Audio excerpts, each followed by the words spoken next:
Hey dude, what's up? This is Evan from Stock Music Musician, and today I've got a video that's going to show you 5 ways to make money from your music. This is how you could take one song and slice it in 5 different ways to monetize it, and hopefully help you, earn a living right now in these difficult times for musicians. And none of this has to do with playing live or gigging. So hopefully you're going to find this useful. Let's look at the overview. Oops, got carried away there. This is the overview of what we're going to cover. First, how you can do music licensing. Second, how you can do more and earn more with streaming. Third, how you can get your music broadcast in stores. Fourth, how you can sell your music directly to fans digitally. And fifth, the idea of using Patreon or tip jars to earn money as well. Before we go farther though, I'd like to invite you to leave any questions you have about any of these methods of earning money from your music down below. And if you've got comments with other ways that you can make money from your music, please share them with everybody. Let's brainstorm and get as many helpful tips as we can. Also, be sure to like and subscribe, because that's how you can stay tuned for more useful tips on making money from your music. But now let's watch that intro.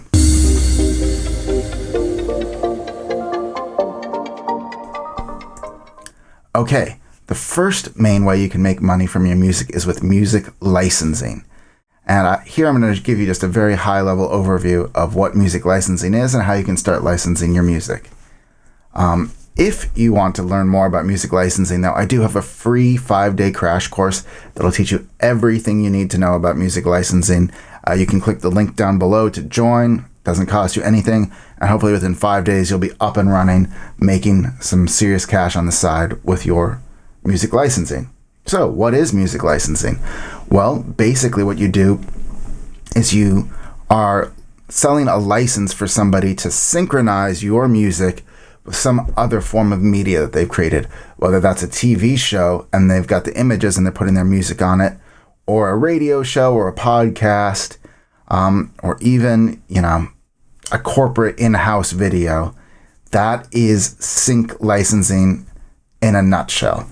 So this is also sometimes called stock music or royalty-free music. And I think the term, if you're working with a reputable site, you're not going to be selling royalty-free music. You are still entitled to several different royalties, including what they call the sync fee, which is the first fee that somebody pays you just for the right to combine your music with their media. So you'll get paid anytime somebody buys your music. If you're working with one of the reputable sites, I'll recommend. And then if your music is broadcast publicly performed on TV, for example, then you're also entitled to a performance royalty if you're registered with a performing rights organization like BMI or ASCAP. And this can add up to some serious money. In fact, one of my songs has earned me over $2,000 from just public performance royalties, which is more than it earned me from the sync fee. So if you get paid by, both upfront and if your song is broadcast, and not every song is going to be broadcast, but that's definitely, there's some upside there. So how do you get started? Well, first of all, you have to have own all the rights to your tracks. That's important. You can't be using copyrighted samples. So you have to be using, if you're using, samples, you got to make sure it's from like a reputable source like Loop Masters or something. Splice, something where you have the right to do whatever you want with the samples. Then what you're going to do, hopefully, your songs, it doesn't matter what genre they are. Any genre can work for music licensing. You'll want to hopefully have both vocal and non-vocal versions. I mostly do non-vocal or instrumentals, and that's where I sell most of it, but there's plenty of opportunities out there for music with vocals on top of it too. Just what you need to do is research, what is popular on the libraries, and if you can actually compose music that fits more within the structure of stock music, you're more likely to succeed than if you're just taking any old song and putting it up. But that said, so many regular songs are sync licensed that I wouldn't be too concerned about it. But what you're going to need to do is register with a library. I recommend starting out with a non-exclusive library like Pond5, because it's got reasonable quality standards. It is open to a lot of artists. There are plenty of buyers there, and it's non-exclusive and non-perpetual, meaning you can take the music down anytime you want and put it somewhere else if you'd like. So once you get your music, prepared, you get all your files ready, then you upload it to the website, and you have to write a description of it, and you have to provide up to 50 keywords for it. And I recommend really using all of those keywords. They're all opportunities to get your song found by the search engines. And so, you want to brainstorm both, like, what style of music is this? What instruments are featured? What is the emotions that this song represents? What's the energy that it has? What are its vibes?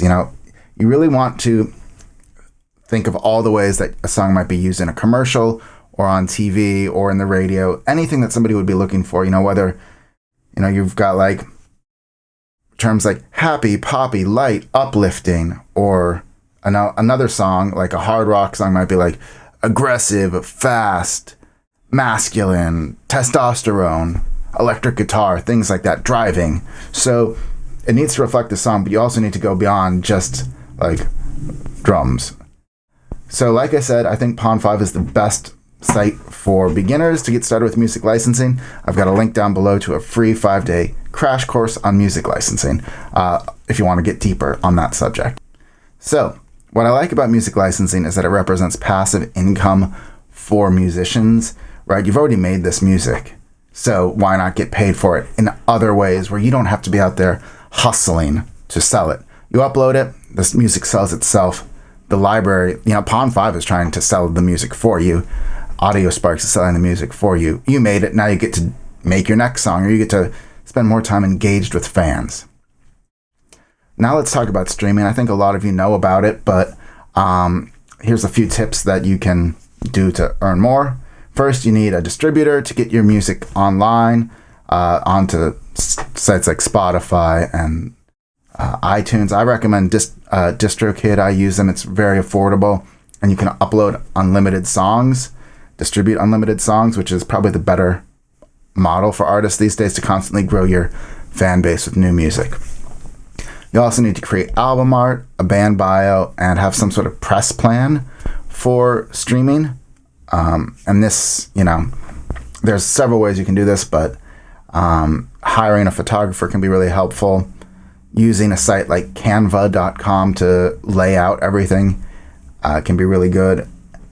Once you have your music finished, you want to be sure to register your music with a performing rights organization like BMI or ASCAP to make sure that you get paid your songwriting royalties and perhaps your publisher's share if your music is streamed.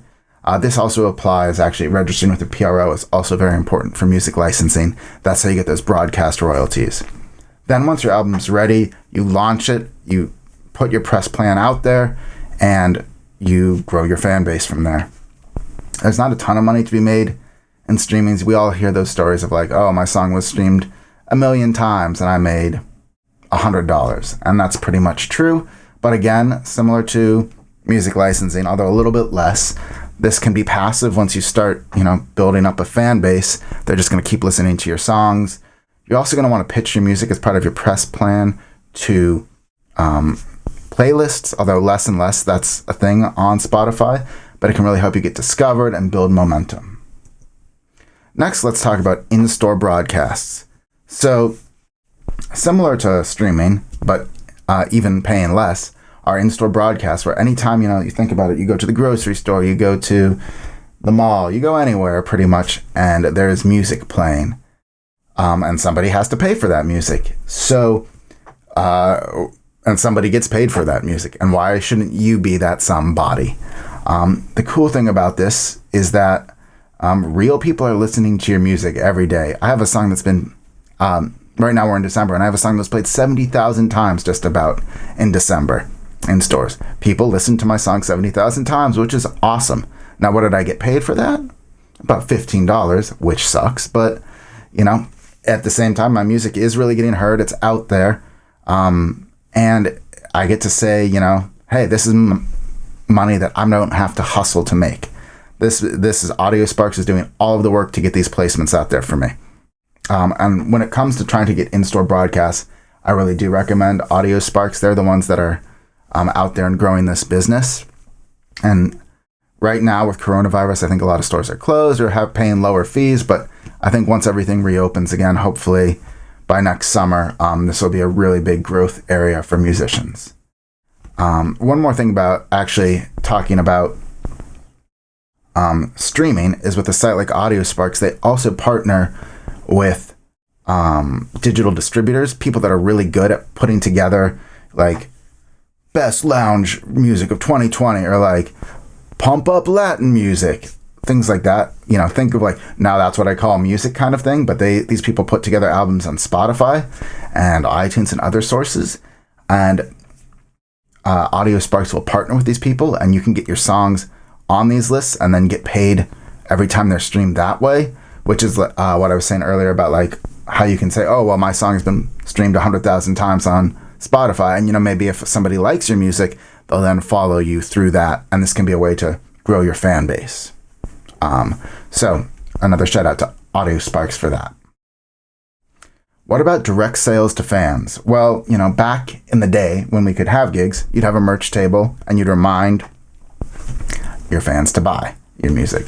That's a little more difficult these days, at least during the time of coronavirus. Hopefully, down the line we'll be able to sell directly at gigs, but that doesn't mean you should have lost all contact with your fans. Hopefully you're building an email list, but at least hopefully you're engaged with them on Facebook or via Twitter or YouTube or some other site. And you can use those services to either email them links to your music on iTunes where they can purchase it, or on Bandzoogle, another great site for selling your music. You can also, anytime you're live streaming or on Twitter, you can be like, hey, fans, remember we got a new album coming out, or if you haven't picked up our last album, grab it now. I think, people need to be reminded that that you have things for sale and that it actually supports you as a musician. Especially in these difficult times when you can't gig. And so I think you need to make that pitch to fans, and I don't think you need to feel guilty about it. Everybody's got to eat, and if they're really your fans and they support you and like your music, they'll grab something. Which kind of brings us to the final way you can earn money from your music, which is through tip jars and Patreon. These days, it's especially easy to ask a fan for support. Everybody understands that artists are struggling because they can't gig. So literally, just come out and ask your fans to support you. You can do this while you're live streaming on Facebook and ask for a tip, for example. I know a lot of artists are having a lot of success with this. They give a live concert, from their basement or something, play for 30 minutes, and they can bring in some money through tips. You can also explicitly ask people to buy your albums during that. Patreon is another great way that artists can offer their fans an opportunity to support them. Patreon is basically a channel where fans can either give you a monthly recurring payment, $5 just to support you, or they can support you every time you release something. And to be really successful at Patreon, often you offer them something in exchange, especially if you have tiers of membership, $5, $10, $100, whatever it is. So you could offer your fans an exclusive live performance every month, if they support you for $5. Or, you could offer them videos where you record your thoughts about what you were thinking when you wrote this song. Or you can let them download, demo versions of your songs, either that have already been released or that you'll release in the future. You could even, for a higher price, for $100 or something, record a cover of their favorite song. So there's a lot of different ways you can get support. You can earn money with your music, even in these. I hope this was inspiring. I hope this has gotten the wheels spinning in your head to get, start thinking about how you can start earning money with your music. And if you've got any other ideas or questions, just leave them below. And as I said, if you want to learn how to start licensing your music, click that link and join that free 5-day course. Thanks. Bye.